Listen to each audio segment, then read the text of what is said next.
Hey, what's up, everybody? Thank you for tuning into another episode of Rex talking about random things inside of his car. I just want to preface this video with, I just want to let everyone know this is going to be a very different video from what I normally do. As you noticed, I'm not driving right now, I'm parked. Because the content of this video requires me to do a lot of deep thinking and concentration, and I can't do that if I'm driving. And I just want to let everyone know that the topic of this video is going to be a lot heavier, a lot more emotional, a lot deeper, a lot darker than what I typically talk about. And if you're uncomfortable with that, this type of discussion with talks of, self-harm, depression, and suicide, then I recommend you stop the video right now and watch something else. But I just want to let you all know that this is going to be a much heavier topic. So normally when I make videos, I make a script and I practice it, I rehearse it, and I rewrite it a few times. This video is going to be completely unscripted. These are my raw emotions, raw memory, completely unfiltered, completely unadulterated. So with that said, I just want to let you guys know what we're about to step into before we step into it. So my name is Rex. I'm from New York City, and then I moved up and down the northeast coast a few times, mostly in the DC metro area. And now I've relocated to Tampa Bay, Florida. That's like a little bit of my background. Throughout my entire life, pretty much up until about the end of last year, actually even still today, so throughout my entire life, I've dealt with depression and anxiety on a tremendous level. And this is not a call for help. This is not a woe is me video. This is just me sharing my story, my journey of my battle with mental health with you all, because I know how difficult it is to talk about this subject, because there's a lot of people who just don't understand how it is. So it makes people afraid to talk about it. They don't know how to talk about it. And in doing this video, I just want to show people that it's okay to talk about these things, that there's nothing wrong with you. Everybody's going through something. You just because someone else's pain is higher than yours doesn't make your pain irrelevant. So ever since I can pretty much remember, when I was about 7 or 8 years old, I dealt with depression. I dealt with thoughts of, even at that young of an age, I had thoughts of suicide. I had thoughts of ending my life. At that young age, I didn't really understand what was going through my mind. I just knew that I was really, really unhappy. I'm not going to tell you why, the reasons, what caused it. I'm very well aware of what caused it, now that I'm older. But, that's not the point of this video. But so when I was in elementary school, I had, secretly made promises to myself that I would not live past the end of this year. And I would occasionally just sneak out the house and just run around and hang out on busy streets, hoping that a car would hit me.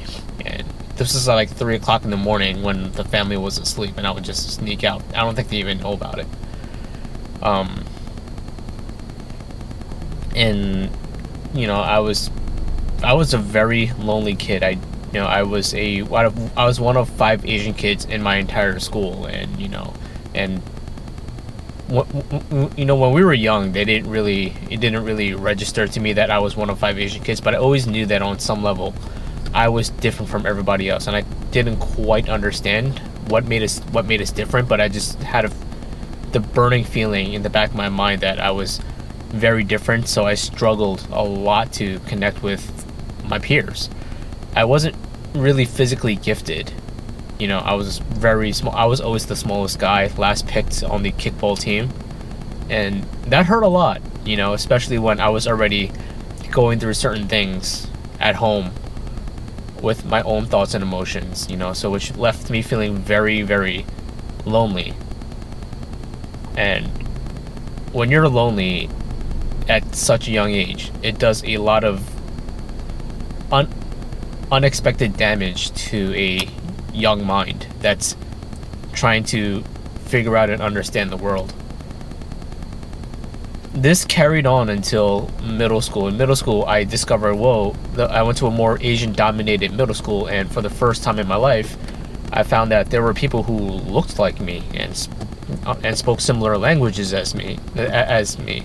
So I tried to hang around them, but because I didn't grow up around them, I couldn't relate to them, and they ended up not welcoming me into their circle as well. So I was bounced out of a lot of circles. I don't want to say it's because I was Asian or what. It's just that I wasn't able to relate with the white people, the black people, the Spanish people, the Asian people. I was very confused growing up. Because in middle school was when I started to really be aware of my ethnic background, my race, where my blood came from. I'm Chinese, by the way. But because the other Asian people didn't accept me, because I didn't 100% share their customs. I did on some levels, but there were still some oddities about me that prevented me from assimilating myself into the crowd. Now, looking back at it now, it's probably because I don't want to blame them. I don't want to blame any of those circles for excluding me, because it entirely is about me. It's not about them.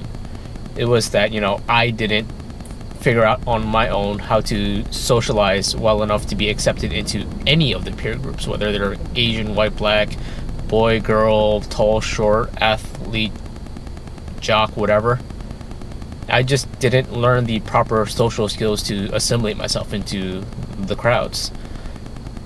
And that served more to make me feel completely worthless, like nobody loved me, nobody valued me. And I didn't go outside to play much, so I never had the chance to learn how to socialize. And that just served to hurt my ego a lot more. And by the time I reached high school, it was already 8-9 years of almost a decade of just social separation and me not understanding how the world works. Now, throughout all of this, I wasn't very physically gifted, so I was never great at sports, and I didn't socialize well. But the only thing that people praised me upon was, hey, that boy is smart. So I tried to double down on my intelligence, on my smarts, to try to make up for my shortcomings. But what ended up happening was, as I increased my intellect, I started to abuse it in ways that I'm not proud of. I became a intellectual bully. I found people who were less intelligent than me, and I flexed on them every chance that I could how much of a smarter person I was. I would try to pour as many facts onto them as possible, and I hoped, in hoping that would gain me respect. All I did was I became a bully, and I made other people feel like shit, and I gained even less friends because of that.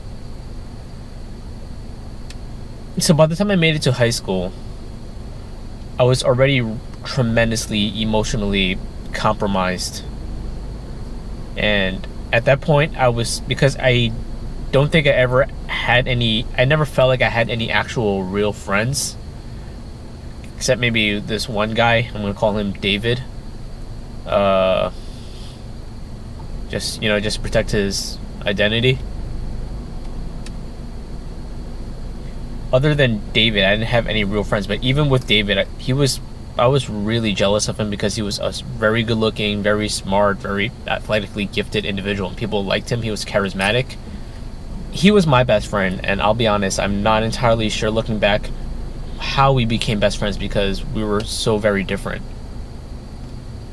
But other than that, but because of how popular he was and how popular I wasn't, I barely saw him. You know, it was odd. It was weird. Looking back right now, I still don't quite understand it. But I had a lot of social separation from everyone around me, and that's when the depression really started to kick in. I raged a lot at home. I was angry and I felt vengeful against the world. That's when I started studying existential nihilism, and I adapted those beliefs that everything was pointless, everything served to be destroyed, and everything in the world was wrong. And when you spend your entire being, all your time just contemplating how fucked up the world is, well, you're gonna end up a very depressed and angry individual, because what else are you gonna turn into if all you think about is how terrible everything is? And that was pretty much how I spent my entire high school career. And there were points where I decided that it wasn't even worth living anymore. My first suicide attempt, actually, before we get into that, so that was when I actually started cutting myself. If you actually look closely at this tattoo, I have some cuts and scars over here from when I used to slice myself in high school. I cut myself. I don't know if it was just a release for pain, or if it was I was trying to seek attention or whatnot. But I learned about it from reading other books of other teenagers going through trauma, and I don't know, it just seemed like it was something that I probably should also do.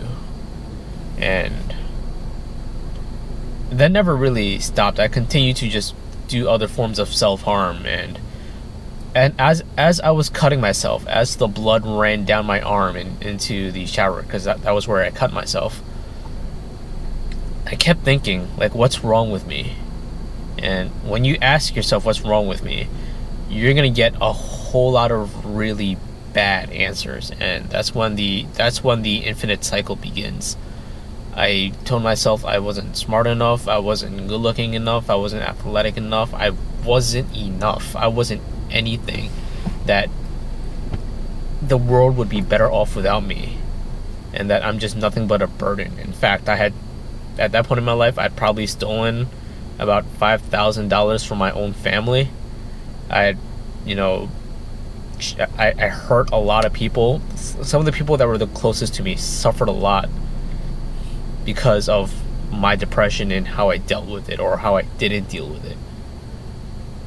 Like, I would go into my family members' wallets in the middle of the night, and I would just take out $100 here, or $20 there, like money that they earned. It's also when I started to experiment with like drugs and alcohol, and I tried Vicodin for the first time, and that's when I started selling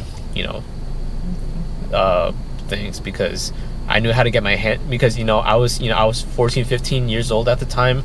I knew how to get my hands on cigarettes, alcohol, and drugs, and I just started selling around. Luckily, I never got caught, because I didn't operate on a huge scale. I mostly just sold to people that I knew. And I got into a couple relationships. I say relationships with the quotes, because they were really abusive relationships. I was mentally abusive to my partners. I exercised my anger out on them, and I made them feel like shit. There was this one girl, I'm gonna call her Stephanie, for the time being.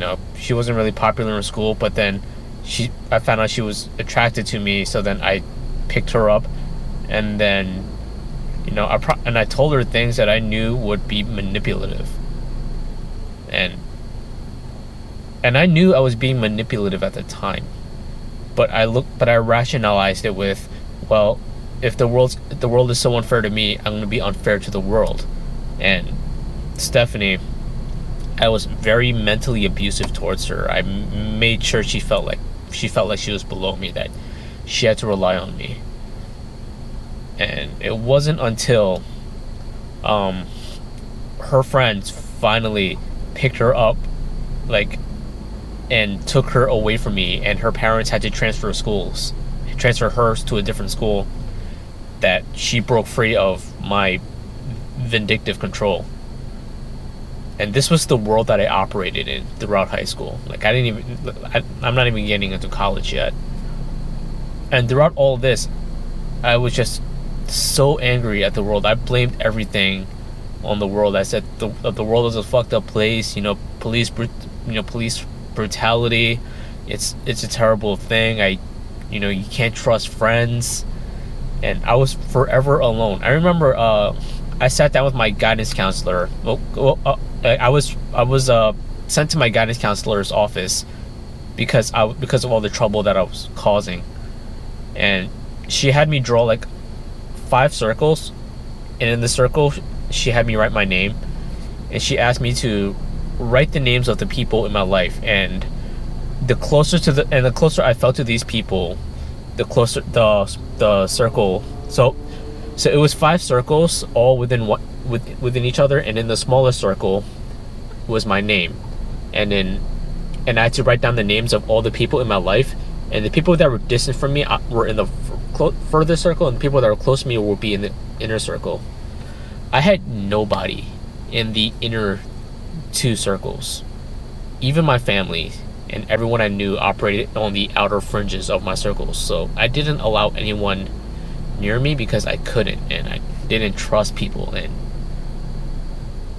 it was really frightening. And just the thoughts of suicide, because I knew what I did to the people around me. I knew what I did to my own family. I knew what I did to people to girlfriends who wanted to save me. A lot of girls wanted to save me because they knew how fucked up I was, and they wanted to save me. And I'm just gonna tell you people right there, right now, you can't save anyone. You can't save anyone that does not want to be saved. And at that point in my life, I had no desire to be saved. I didn't want to be saved. I wanted to go out in a blaze of glory of me. I actually wanted to just get to take guns and shoot them at police officers and have them shoot me back, and suicide by police. That was how I wanted to go out.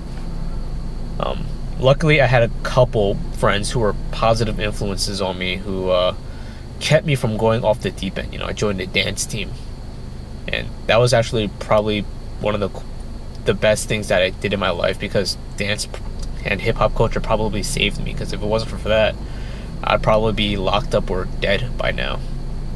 So college was pretty much more or less more of the same thing that what I went through in high school, except it was more difficult to operate on, because when people are in high school, they're there because they're forced to be there, and when people are in college, they're usually there because they made the choice to be there. So, and I wasn't around my troubled crowd as much as I was around, and I was again completely out of my element. And I had tried to turn myself around, because I was like, all right, well, this is Rex, this is your chance to make something of yourself. But the problem was, while I was trying to make something of myself, I still felt like I was a loser. And I went from dealing drugs and whatever, because at this point people learn how to get drugs, alcohol, and cigarettes on their own. They didn't need me anymore. So I lost my purpose in life. And I once again found myself very, very lonely, and I started trying to do things to gain other people's attention. Other people's opinions mattered to me, which is rarely a good thing. The only person's opinion that shouldn't matter is yourself. and maybe your very closest loved ones if you have them, but yourself more than anything else.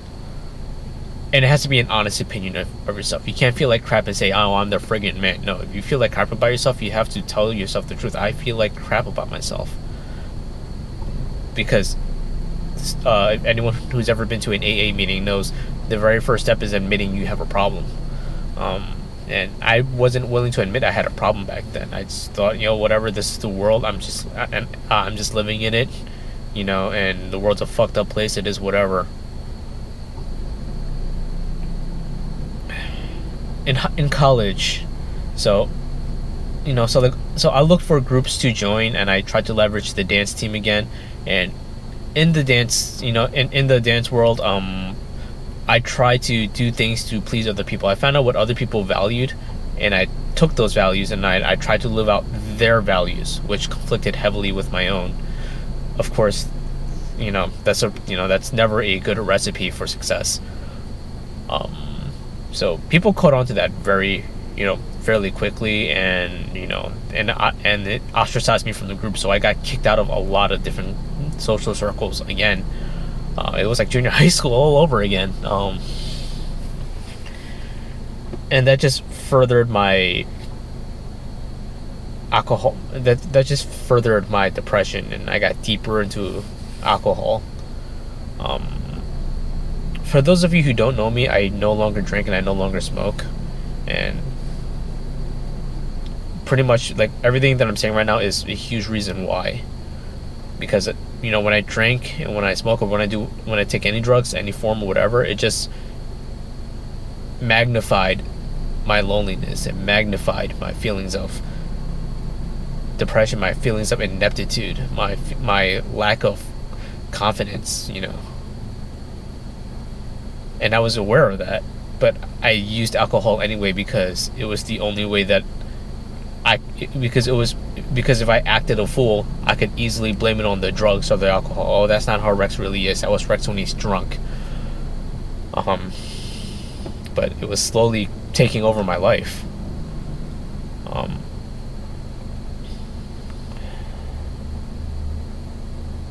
And then I did something that still haunts me to this very day. So my best friend at that time, it was a female. I'm going to call her Lara, right? So Lara had a crush on me since high school, and I was very, very aware of that. And I never actually did anything with her, mostly because she just wasn't my type physically. But then, but in college, when I was, at my depression was at a all-time high at that point. I was desperate for, attention. And her and I, we went out to get some drinks together. And then afterwards, after we got some drinks, she came on to me, and I went on to, and then after she started coming on to me, I didn't stop myself, and I forced myself onto her. Now, we didn't have sex, but clothes did come off, and private parts were touched and ended up in each other's mouths,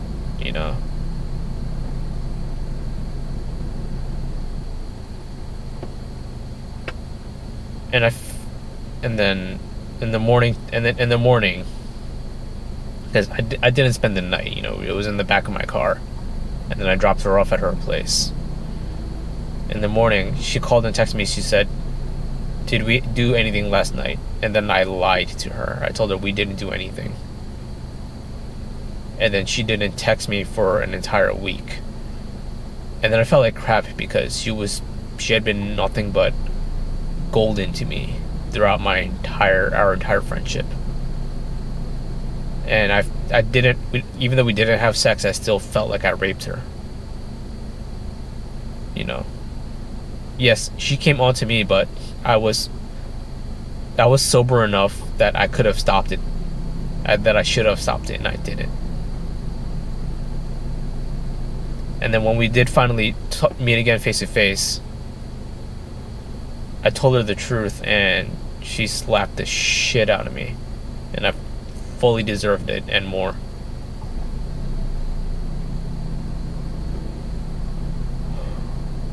And that's when our friendship ended. Probably better for her because I was not a good person at that time.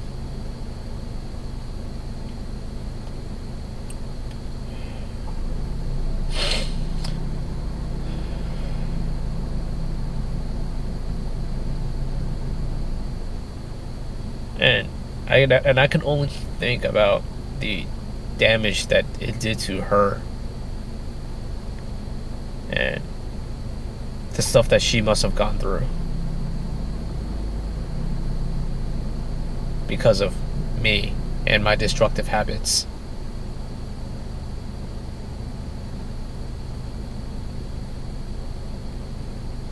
Eventually, I left New York City and I moved to DC in an attempt to get my life together. This is a couple years after college now. I stopped, I stopped selling drugs officially, and I became a car mechanic. But but by that point in my life, I had so become used to using my charm to get things done that having an actual real life responsibility, I was not ready for that. My mental capacity wasn't ready for that. I was in no way, shape, or form going to be able to handle something like an actual responsible full-time job well at all. No way.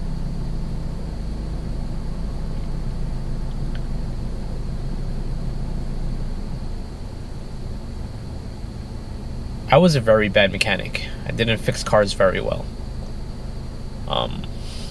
Mostly because I just never took the time to learn the foundation, the fundamentals of fixing a car. I bullshitted my way into higher level positions. I could fix, I knew the general theories of cars and how they worked, but as far as being responsible enough myself to take my job seriously, it wasn't good. I mean, the knowledge was there, but it was just my attitude towards it was really dirt shit poor. And I would try to show off to all my friends, hey, look at me, I'm a full-time mechanic, I could fix a car, I can fix anything. I couldn't fix shit. I couldn't even fix myself. So as my career progressed of me being a pretty awful mechanic, not because of my skills, again, it's because of my attitude, I got out of it and I got into the world of sales. First thing I sold was, life insurance, and I became a financial advisor for about a year and a half. And it was cool because it was my chance to, try to show off and try to, show the world what I was capable of.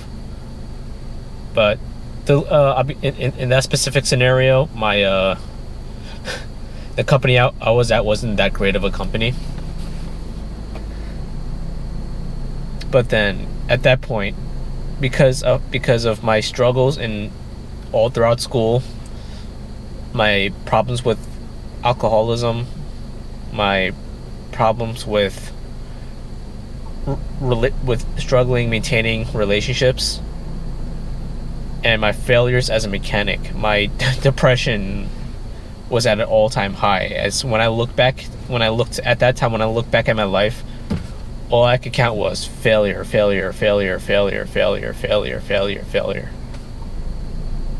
And that led to my first ever suicide attempt. I was standing over a bridge. It was it was a key bridge in Washington, D.C. that links Arlington, Virginia into Georgetown. There's this one really high point in the center of the bridge. And I just looked over there one day as I was walking across, and I realized it's really high, and if I hit the Potomac River at this height, at this angle, I could do enough damage to end my life. I could do enough damage to really snap my neck and hurt my internal organs. And then I stepped on top of the bridge, and at that moment there was somebody walking by who just snatched the back of my shirt and pulled me back over the edge. I honestly don't know whether I would have jumped or not, but the thought was definitely there. Well, the guy who pulled me over, he was a Spanish guy. He was like, "You crazy, man? What's wrong with you, man? You're young, you're good looking, you're you got so much to live for. Don't throw your life away, man." And then he made me walk across the bridge with him back into Arlington, Virginia, towards the front of my apartment. And he's like, "You're gonna be okay, man. You gotta believe in yourself." And that was the first time I ever heard someone tell me that I had a future. And I never knew his name. This guy who somehow saved my life. But I was still feeling like real shit about myself, though, as I was still pretty bad, as I was still counting my failures.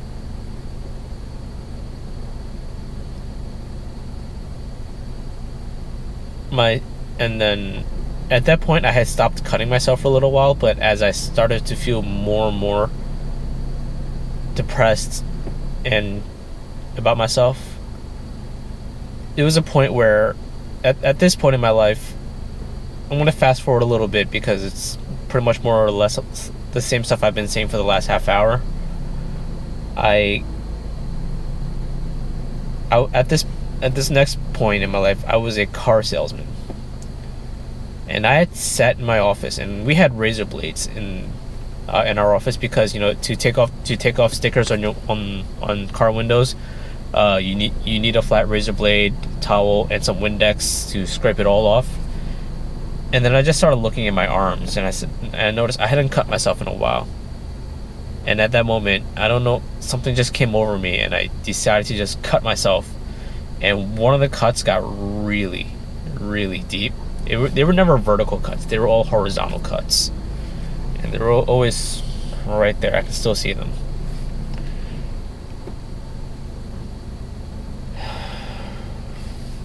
And I ran out of the office with my arm covered in blood, trying to get to the bathroom. And my manager saw me. And after I cleaned my arm up, he just took me to the side and told me about his struggles with suicide and depression as well. That was the first time I ever heard someone else talk about their struggles with suicide and depression and what they went through. And that was the beginning of my healing journey. For the first time in my entire life, I found someone who understood what I was going through. And when he would talk about what he went through, it was very similar to, they were pretty much word for words the exact thoughts I was telling myself for 25 years.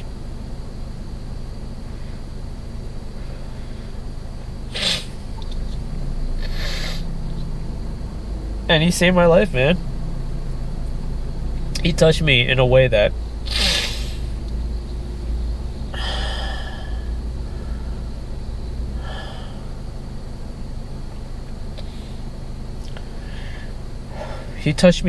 no one else could. Not my friends, not my family, not anybody. Not my dance team or culture or whatever.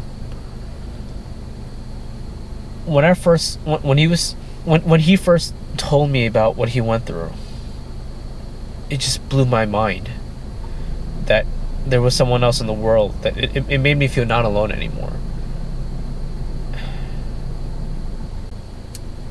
He could have told me to just walk across the parking lot naked, and I would have done it for him, because that's how much he meant to me. And for the next 3 years, I never held on to a job longer than 8 to 9 months. I when I was an insurance broker, I was on contract, so they couldn't technically fire me.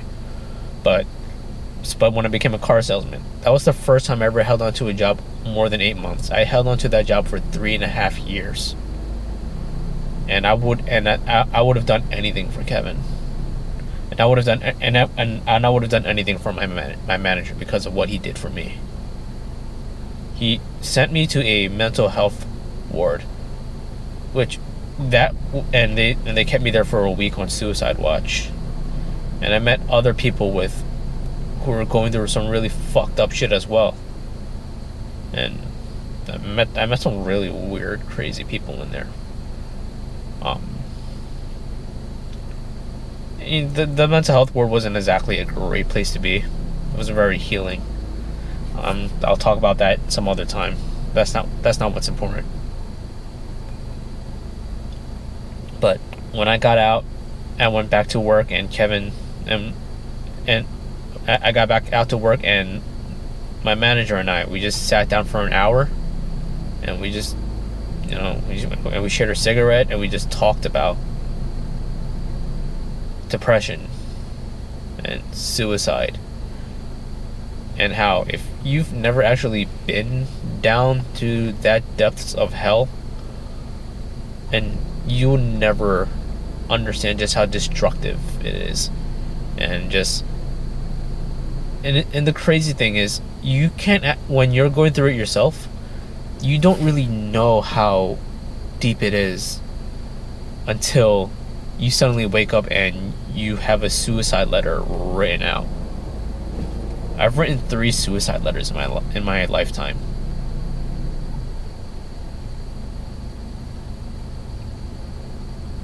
Three. There was one time I stopped showing up to work when I was a car salesman, and my manager just blew up my phone just trying to get in contact with me. And when I came back, he was the first one that I saw, and he vouched for me to let me keep my job.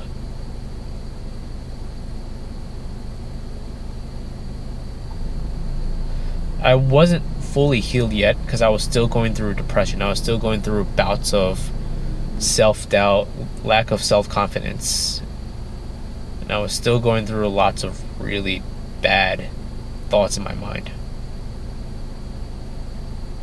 But I was slowly getting better. And then I met this one chick. I'm gonna call her Amanda. We started hanging out. She had we bonded over a love for motorcycles. And at that point in my life, I had about a couple months prior, I decided to give up alcohol and drugs altogether, just cold turkey. And I'll be honest, there were times during those few months before I met Amanda where I was really struggling, and I almost picked up the bottle. But then when she came into my life, I found out she was going through a lot of the same mental struggles I was going through, and that she also was giving up alcohol. She made a huge impact in my life because while my manager was someone that was really cool and taught me a lot about mental health and depression and how to talk about it, there was a 28-year age gap between us, so there was a lot of things that we couldn't relate on. But because where he was in life was different. But why Amanda was so impactful in my life was we were in the same point of life together, and we got on this journey together, and we were able to, and for the first time in my life, I found someone that I could go on a journey with. And for the next year and a half, 2 years that we were in each other's lives, we built each other up. We were able to talk about anything, and we were open with each other about our struggles with family, with friends, with depression, with anger, with suicide, and she also changed my life. And then knowing her, I told her, hey, I want to move to Florida, and just knowing her, she started to make me feel better about myself, because for the first time in my life, I was no longer acting. I was no longer doing something for someone else's approval. You know, and she restored a lot of the courage that I lacked. She restored a lot of the bravery that I didn't have.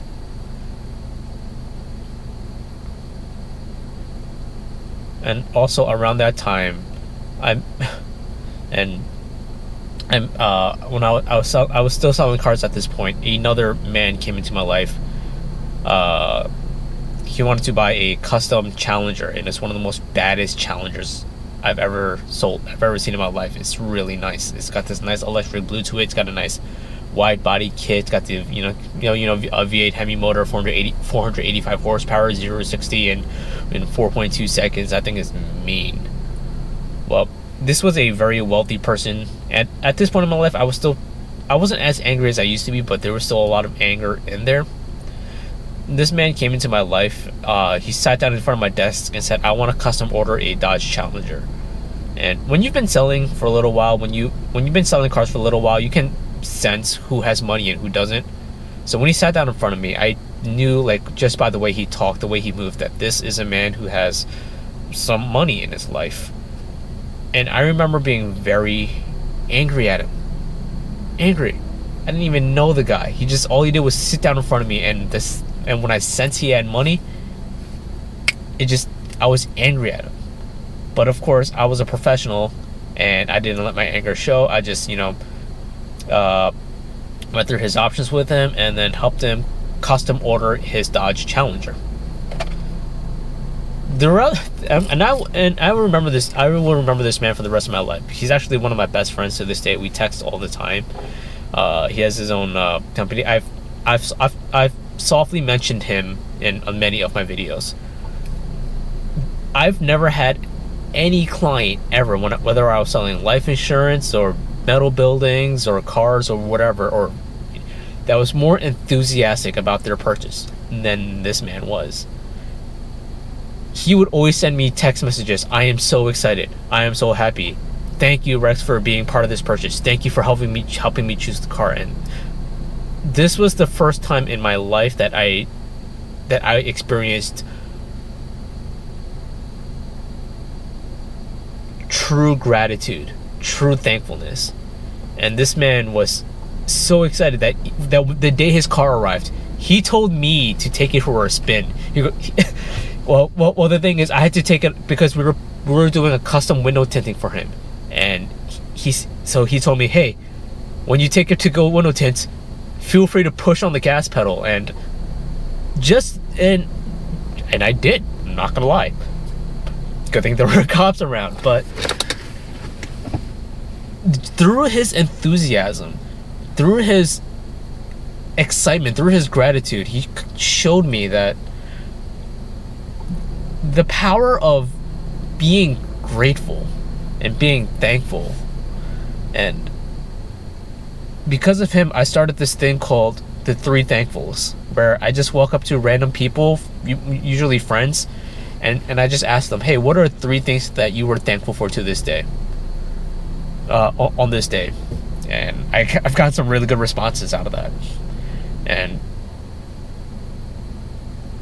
between my manager, Amanda, and this man who custom ordered the Dodge Challenger, I credit those 3 with being at very key points in my recovery journey.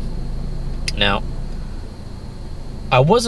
even though I had these 3 people in my life, I wasn't quite out of the woods yet. Oh, by the way, that man with the Challenger, we still text. I still keep in touch with all 3 of these people to this day because of how much of an impact they've had in my life.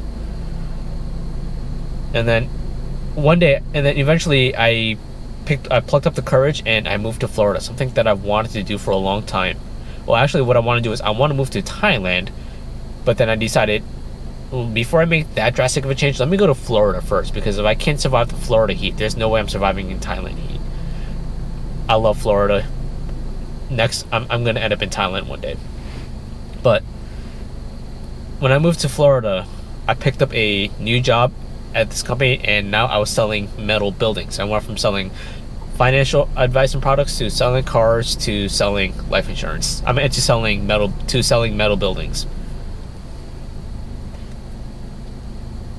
Suddenly, I was gone from all three of those people in my life, and I'm not gonna lie, I got really, really scared suddenly.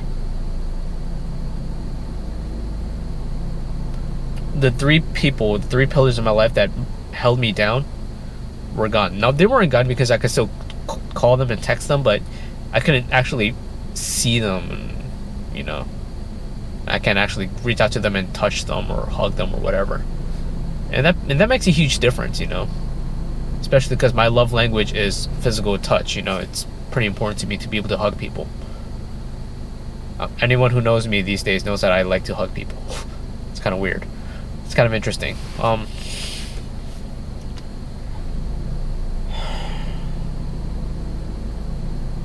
And I suddenly slipped back. I was doing very well when I left. I was doing kind of well. There were still a lot of things that were going wrong. I didn't really get along well with my family, even though I was living with my sister before I moved to Florida. But when I got to Florida, I found myself alone again in a big city where I didn't know anyone. And I started regressing. And I started hurting myself again. I started cutting myself again. And I didn't get back into alcohol because of the promise I made to Amanda.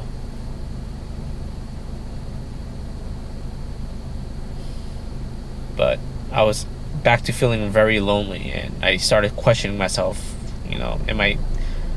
What is my worth here? Like,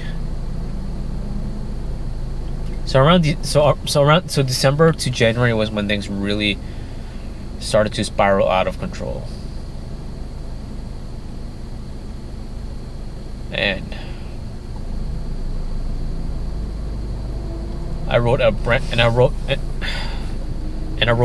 new suicide letter with a brand new suicide plan. It was the most in-depth plan and letter that I've ever wrote in my life.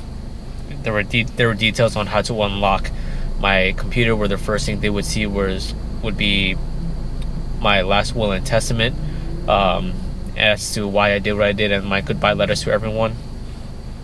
And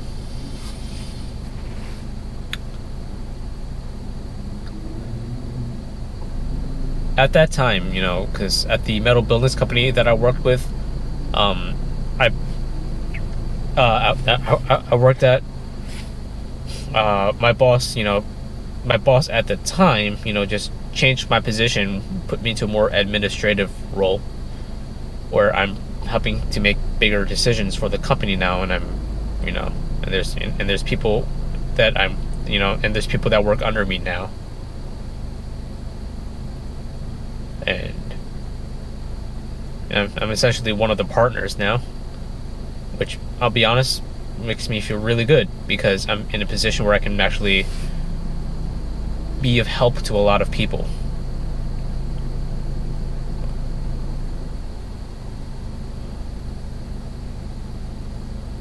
And at that point, I started seeing a therapist as well, who's made a huge impact in my life. And I started getting back into martial arts. So this is all February of this year. I got back into martial arts. I got back into, and I started doing yoga, and I started doing a little, started hanging out with this sober group. So, yeah, which is for people who want to live a sober lifestyle. And we do a lot of different activities, usually physically related, like CrossFit or rock climbing. And I started taking my life more seriously, and going to therapy has helped me in learning how to talk about my depression, more so than my old manager when I was selling cars ever could have.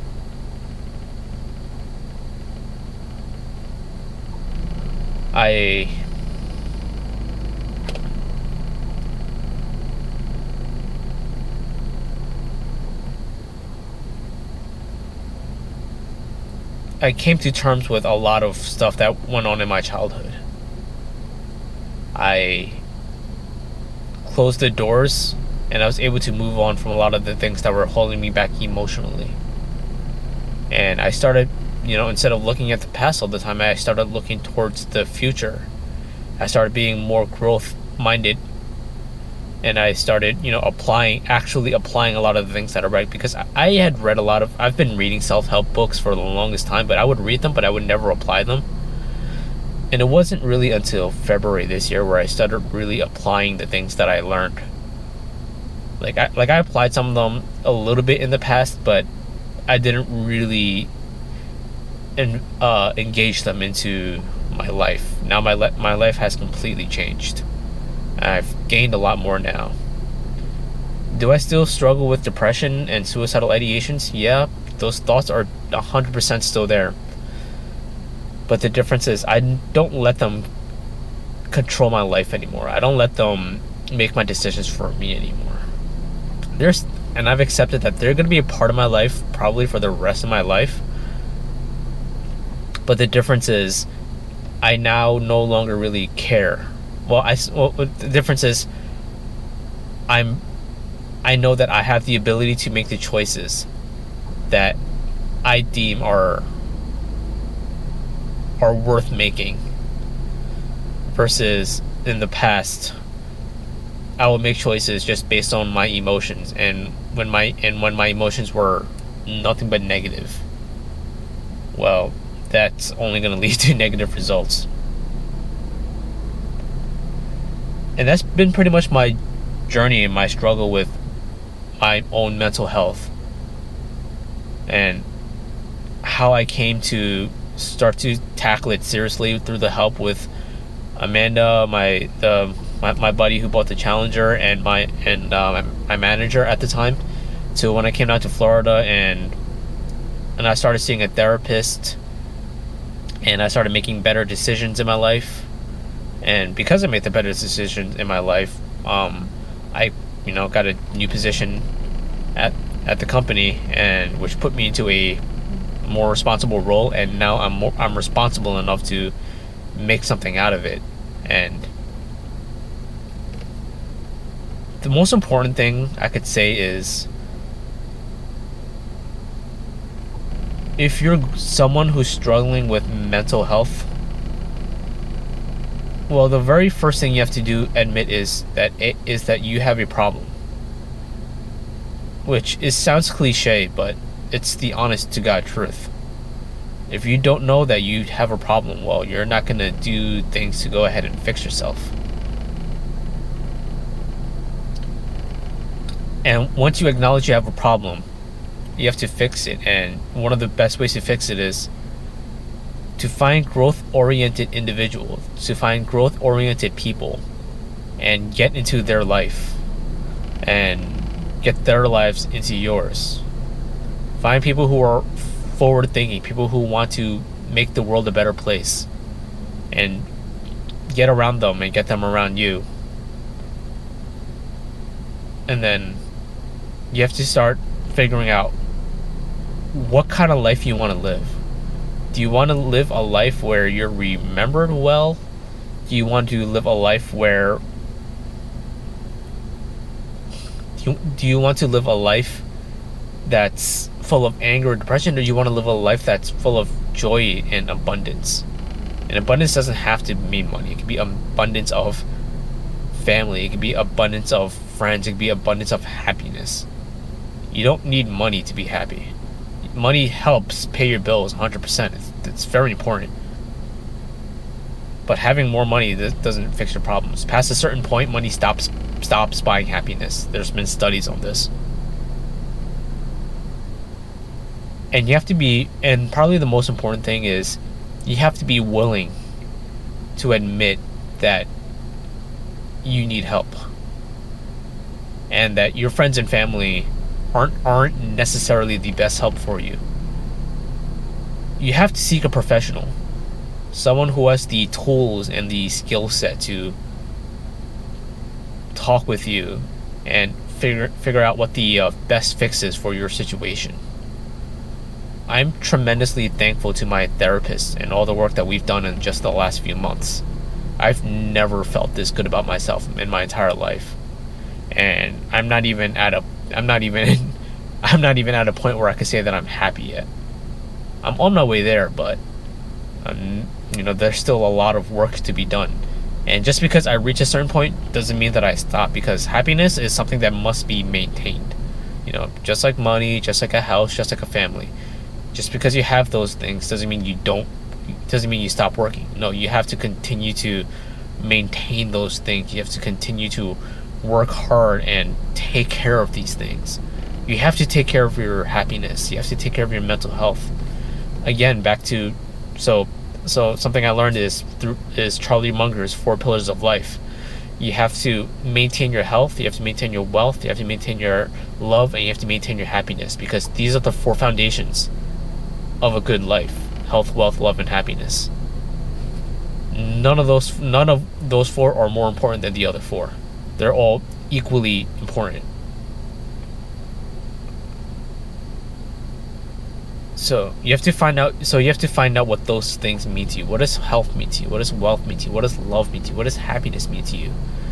And when you sit down and really identify those things, then you have to start making the commitment to move forward and chase and maintain those things, because that's how you fight what goes on in here and what goes on in here.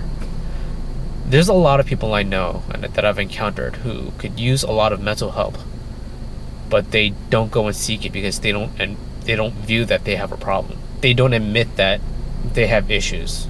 The world is all good and fine, but it's good and fine to them. But how good can you be if you're feeling like nothing but mental anguish and torment? So if you feel whether it's a lot or a little, whether it's debilitating or not, you have to find out how to get a hold of, grab control of yourself, grab control of your life. And through that, you're going to become a better person, and the world is going to start opening up to you. Are you angry at yourself? Are you angry at the world? Are you angry? Well, why are you angry?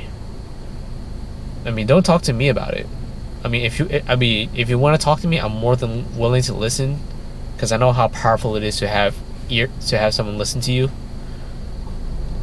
But the person who's going to help you out the most is first yourself, and be a professional who has the tool set to help you out. But you have to be willing to get help first.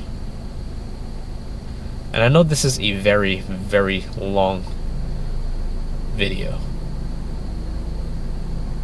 And I know that I'm still young. I'm only 33. And there's going to be times where I slip back and I'm feeling like crap again. But it's my responsibility to myself and to my loved ones and to my friends and family around me to recognize that there's going to be times where I'm going to need their help. And it's going to be my responsibility to them to be available to them. And that's my story. And again, I hope this, and if you watched all the way through, and I thank you very much for listening to it. And if you find that you need help, you could always reach out to me, leave me something in the comment section down below, and maybe we could work together and make the world a better place. In the meantime, I hope you all have a great rest of the day. Hope you all relax. Don't be afraid of yourself. You're all beautiful people. You all deserve happiness. And I hope you all have a great rest of your day. And as always, be nice.